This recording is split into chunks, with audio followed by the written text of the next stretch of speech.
بسم اللہ الرحمن الرحیم۔ شروع اللہ کے نام سے جو بڑا مہربان نہایت رحم کرنے والا ہے۔ السلام علیکم ناظرین۔ ضرورت سے زیادہ اچھے بنو گے تو ضرورت سے زیادہ استعمال کیے جاؤ گے۔ تربیت اور پالنے میں زمین آسمان کا فرق ہوتا ہے۔ آپ کا لہجہ، آپ کا رویہ، آپ کا اخلاق بتاتا ہے کہ آپ کی تربیت ہوئی ہے یا آپ کو صرف پالا گیا ہے۔ ہر ایک چیز اپنے وقت پر ہی اچھی لگتی ہے۔ نیکی کمانے کا وقت جوانی ہے۔ افسوسناک بات یہ ہے کہ ہم نیکی اس وقت کرتے ہیں جب برائی کے قابل نہیں رہتے۔ انسان واحد ایسی مخلوق ہے جس کا زہر الفاظ میں ہوتا ہے۔ زندگی کچھ ایسی بے معنی ہو گئی ہے کہ انسانوں سے تعلقات ٹوٹتے جا رہے ہیں اور اپنوں سے بہت دور ہوتے جا رہے ہیں۔ میں جانتی ہوں کہ میں کچھ تو ہوں، کیونکہ میرا رب کچھ بھی چیز بیکار نہیں بناتا۔ سورج غروب ہونے لگتا ہے تو چھوٹے آدمی کے سائے بھی بڑے ہو جاتے ہیں۔ جس چھاؤں سے عزت نفس زخمی ہو، اس چھاؤں سے دھوپ بہتر ہے۔ کوشش کرو کہ سب کچھ ٹوٹ جائے، پر وہ مان نہ ٹوٹے جو کسی بہت اپنے نے خود سے زیادہ آپ پر کیا ہو۔ درد وہ ہوتا ہے جو ہمیں دوسروں کو تکلیف میں دیکھ کر ہوتا ہے، ورنہ اپنا درد تو جانوروں کو بھی محسوس ہوتا ہے۔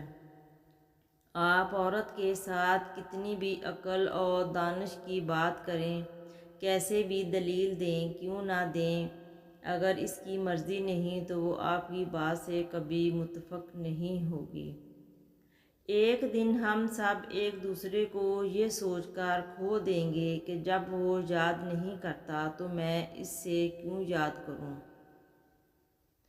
محبت دلوں پر وہ کام کرتی ہے جو ثابت جسم پر آنسو روح پر کرتی ہے۔ ہم زندہ بندے کو روٹی نہیں دیتے مگر مرے ہوئے کے نام پر دیگیں چڑھا دیتے ہیں۔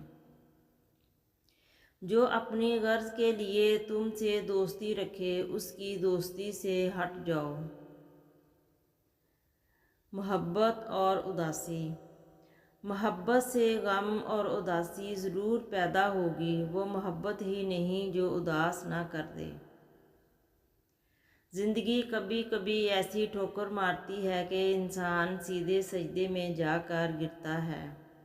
وقت سے پہلے اور قسمت سے زیادہ کبھی نہیں ملتا۔ دوسروں کی توقعات کے مطابق زندگی بسر کرنے کی وجہ یہ ہوتی ہے کہ ہم ڈرتے ہیں کہ کہیں وہ دوسرا ہم کو چھوڑ نہ دے۔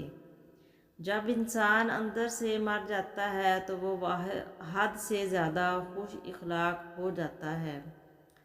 انسان اپنے صحیح راستے پر تب ہی چل سکتا ہے جب وہ زندگی کے مقصد کو سمجھ لے۔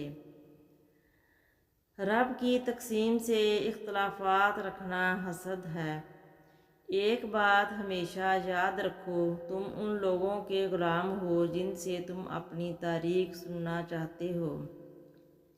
اگر لوگ اپنی گفتگو سے غیب بہتان اور تہمت نکال دیں تو باقی صرف خاموشی رہ جاتی ہے، جو کہ ایک بہترین عبادت ہے۔ قدر تو وہ ہوتی ہے جو کسی کی موجودگی میں ہو، کسی کے بعد تو پچھتاوا ہوتا ہے۔ ہر چیز کا صدقہ ہوتا ہے اور عقل کا صدقہ یہ ہے کہ جاہل کی بات کو برداشت کر لو۔ اگر آپ چاہتے ہیں کہ لوگ آپ کی عزت کریں تو یہ 5 کام چھوڑ دو۔ نمبر 1، جب کوئی بات کر رہا ہو تو اس کی بات کو کاٹنا۔ نمبر 2، بنا مطلب کے لوگوں کو مشورے دینا جب آپ سے مانگا نہ گیا ہو۔ نمبر 3، وعدہ خلافی نہ کریں اور جھوٹ مت بول۔ نمبر 4، شوخیاں مارنا چھوڑ دیں۔ بات بات پر یا بلا وجہ شوخیاں مارنے سے آپ کے وقار میں کمی آتی ہے۔ اپنے اوپر کسی کو غلط بات نہ کہنے دیں۔ غلط بات پر کبھی خاموش نہ رہیں۔ ناظرین، ویڈیو دیکھنے کا بہت شکریہ۔ اگر آپ کو ویڈیو پسند آئی ہے تو ویڈیو کو لائک، کامنٹ اور اپنے دوستوں کے ساتھ بھی شیئر کریں۔ چینل کو ضرور سبسکرائب کر دیں تاکہ ہماری تمام ویڈیوز کا نوٹیفیکیشن آپ کو ملتا رہے۔